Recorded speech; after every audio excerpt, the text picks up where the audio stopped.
Good morning students. आज मैं पुनः पीजी सेमेस्टर 2 और बीए पार्ट थर्ड का क्लास कंबाइंड क्लास ले रहा हूँ। Today my topic is normal distribution. Normal distribution was first discovered by British mathematician de Moivre in 1783. A normal distribution is a well-shaped curve which extends indefinitely in both directions. It is symmetrical down the mean of the variables whose values are measured on the horizontal axis.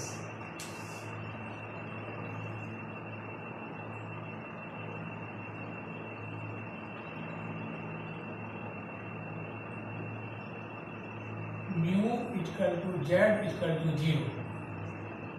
इस side का हो गया आपका plus infinity, इस side का हो गया आपका माइनस इंफिनिटी. इस पोर्शन का वैल्यू का होता है 0.5.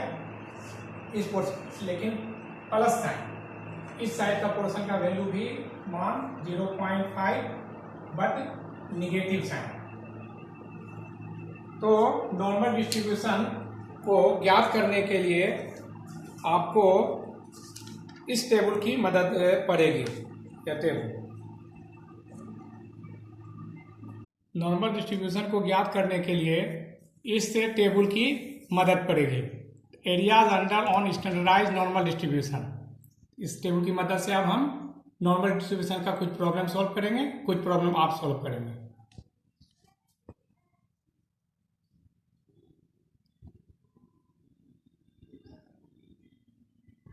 क्वेश्चन नंबर 1 मैं बना देता हूँ. क्वेश्चन नंबर 2 आप बनाए. क्वेश्चन नंबर 2 है the weekly wages of 1000 workman are normally distributed around a mean of ₹70 with standard deviation of 5. Estimate the number of workmen whose weekly wages will be A. ₹69 and ₹72. B. Less than ₹69. C. More than ₹72. तो question number 1 मैं बना देता हूँ, उसी base पर आप question number 2 बनाने का प्रयास करें. The IQ score of student is normally distributed with mean given that mu is equal to 120 and standard deviation rho is equal to 20. So question number A. And IQ above 140 means P x greater than 140. So we know that z is equal to x minus mu divided by rho. x है तो x का मान put करते हैं 140 minus mu है आपका 120 divided by 20 and 20 by 20 is equal to 1. When x is equal to 140 then z is equal to 1. Therefore p x greater than or equal to 140 means p z greater than or equal to 1. इसका अब diagram बनाते हैं normal distribution का.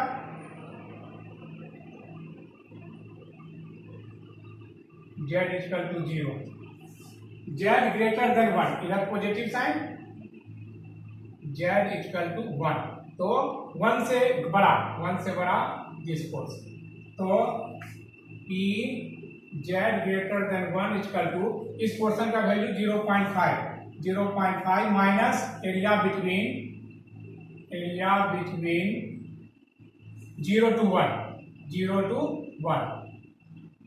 तो 0.5 minus, तो normal distribution table में देखिए आप होगा 1 के 0 में 0.3413. इसको सब्सट्रैक्ट करेंगे तो यह हो जाएगा 0.1587. क्या आपका हो गया आंसर ए. बी है आपका IQ बिटवीन 100 and 130. तो मान लेते हैं Z1 equal to x1 minus mu. तो सबसे पहले P 100 less than x less than 130 यानी 100 और 100 और 130 के बीच में नॉर्मल डिस्टेंस 1, तो Z1 मान लेते हैं, तो Z1 बटे रो। x1 का मान 100 माइनस रो का मान 120 divided by 20, minus 20 by 20 equal to -1। Again Z2 equal to x2 minus mu बटे रो। x2 का मान है 130 minus rho 120 divided by rho 20, तो आपका हो गया 10 बटे 20 यानी 0.5। तो इसका मतलब क्या हुआ, P x 100 के बदले -1 लेस देन x बदले Z less than equal to 0.5, तो P -1 less than Z less than 0.5। तो मतलब ये उसका डायग्राम बनाते हैं नॉर्मल डिस्ट्रीब्यूशन का।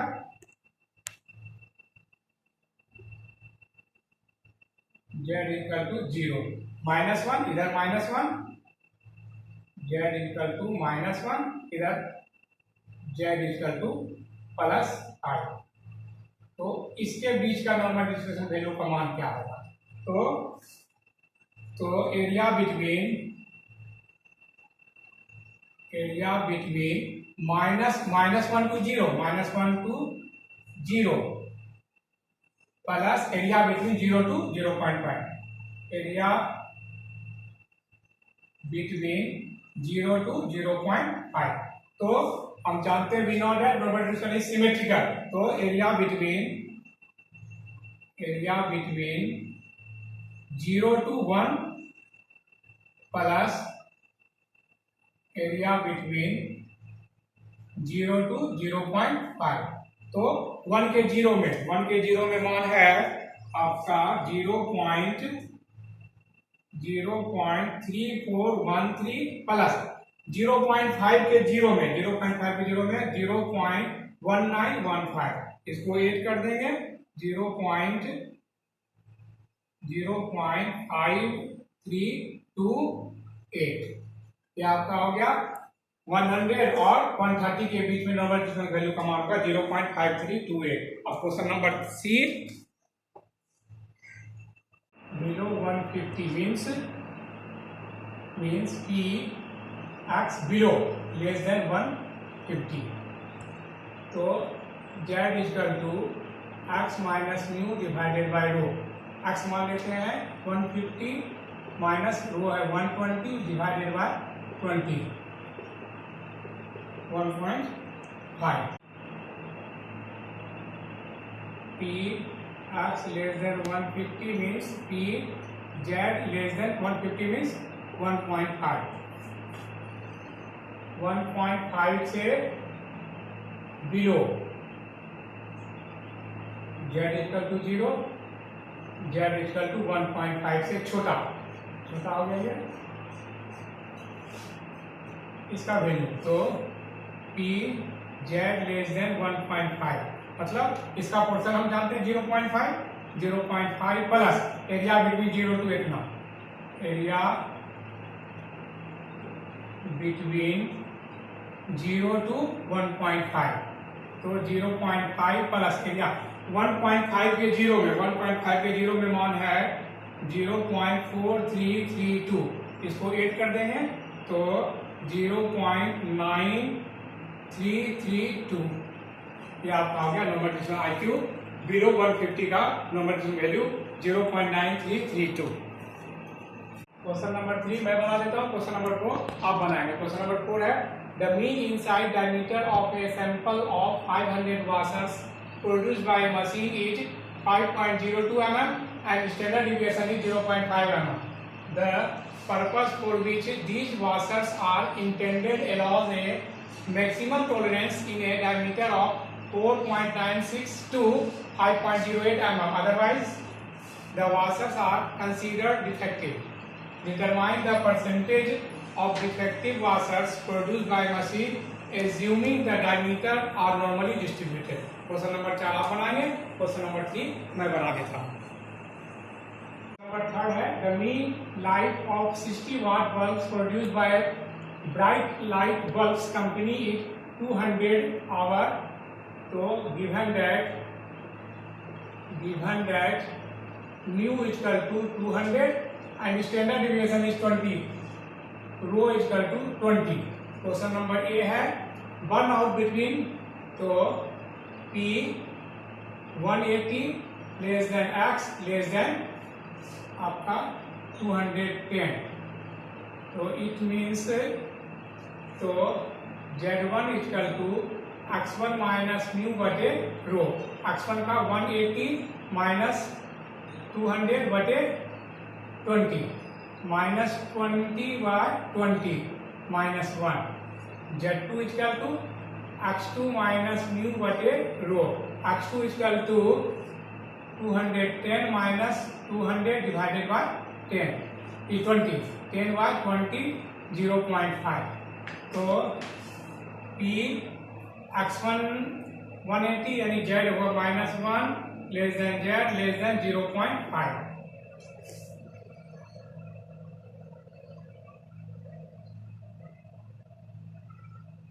Z इक्वल टू 0 माइनस हो गया इधर -1, Z equal to -1, Z equal to plus 0.5, तो इसके बीच में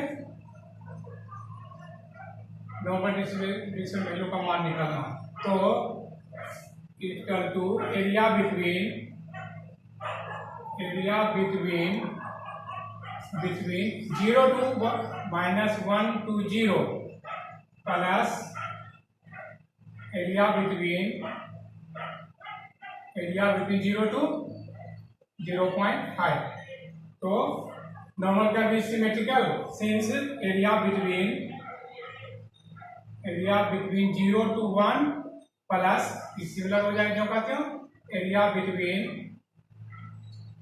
0 to 0.5, तो 1 के 0 में मान है 0.3413 प्लस 0.5 के 0 में मान है 0.1915, दोनों को ऐड करेंगे 0.5328, क्या हो गया ए का आंसर बी है one out at a time greater than, यानी P x ग्रेटर देन 250, तो Z बराबर x minus mu by rho, x का मान 250 minus rho 200 divided by rho 20, यानी 50/20 2.5, यानी P x ग्रेटर देन 250 यानी P Z ग्रेटर देन 2.5, इसका बनाते हैं नॉर्मल का,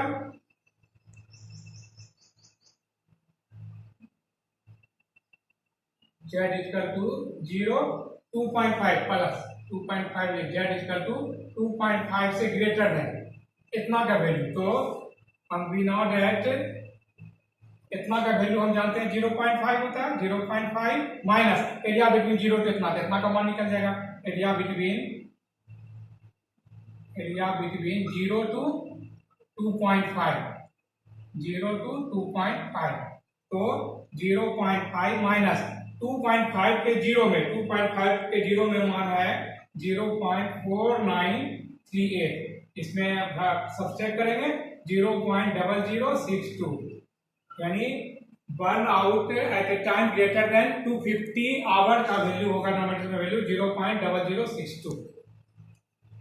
नंबर 5 है as a result of test on 20,000 electric bulb manufactured by company, it was found that the lifetime of the bulbs was normally distributed with average range of lifetime. Average range given that mu equal to 2040 and standard deviation rho equal to standard deviation 60. A question number A बोल रहा है more than 2150 P x greater than 2150, मतलब we know that Z बराबर x minus mu divided by rho, x का value 2150 minus mu का मान 2040 divided by रो हो गया 60, इसको सब्सट्रैक्ट करेंगे 1110 डिवाइडेड बाय 60, यानी 1.80, यानी P x greater than 2150 means P Z greater than 1.83।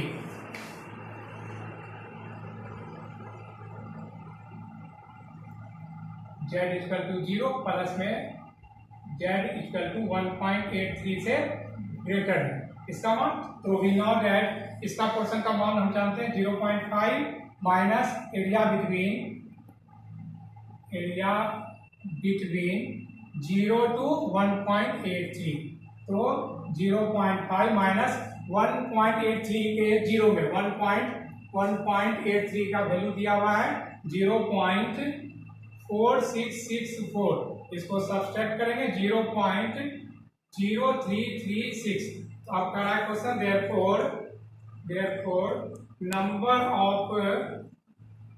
number of bulbs that are expected to burn more than 2150 hours equal to 0.0336 into 20,000। इसको हल करेंगे, इसका सॉल्यूशन हो जाएगा 672। क्या हो गया आपका ए। बी क्या बोल रहा है? बी है question less than 1960 B X less than 1960 यानी Z equal to X minus mu divided by rho. X का वैल्यू 1960 माइनस म्यू का वैल्यू 2040 डिवाइडेड बाय 60। इसको सब्सट्रैक्ट करेंगे तो यह आपका वैल्यू आ जाएगा -80 डिवाइडेड बाय 60 एंड -1.33। इसका फिर वैल्यू निकालते हैं। z इक्वल टू 0 माइनस इस साइड z इक्वल टू -1.33 से लेस देन इसका तो p z लेस देन -1.33 मतलब एरिया बिटवीन 0. इसका वैल्यू मालूम है 0.5 माइनस एरिया बिटवीन 0 टू क्या नहीं तो पहले -1.33 to 0। Since normal distribution is symmetrical, therefore 0.5 minus area between 0 to 1.33। तो 0.5 माइनस 1.33 के जीरो में मान है 0.4082। इसको अब सब्सट्रैक्ट करेंगे 0.0918। therefore number of bulbs that are expected to burn less than 1960 equal to 0.0918 into 20,000। इसको हकीकत मल्टीपल करेंगे 1836। यह आपका हो गया आंसर। तो इस तरह से क्वेश्चन नंबर 5 क्वेश्चन नंबर 6 आप बनाएंगे। इसको आप नोट कर लीजिए। Question number 6 an aptitude test for selecting officer in a bank was conducted on 1000 candidates. The average score is 42 and standard deviation of score is 24. Assuming normal distribution for the score, find A. the number of candidates whose score exceeds 60, B. the number of candidates whose score lies between 30 and 66. Question number 7. The mean weight of 500 male students at a certain college is 151 lb and the standard deviation is 15 lb. Assuming that the weights are normally distributed, find how many student weights. A. between 120 lb and 155 lb. B. more than 185 lb. C. less than 128 lb. Side वाला आपका answer दिया हुआ है। आपको बस आज तक के लिए इतना ही। थैंक्स।